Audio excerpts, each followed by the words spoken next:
An ongoing death investigation in Panama City has led to the arrest of a Bay County man who's now facing gun and drug charges. Yesterday, Panama City police discovered the body of a 32-year-old man inside a residence in the 1400th block of Jenks Avenue. This was after police responded to a welfare check at the residence.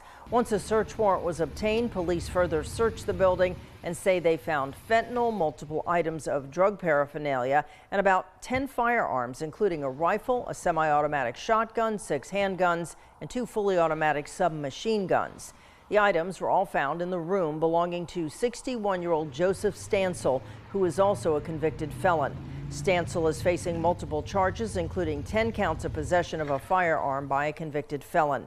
He is currently being held in the Bay County Jail on a $42,000 bond. The cause of death is pending the results of the autopsy for the man they found deceased.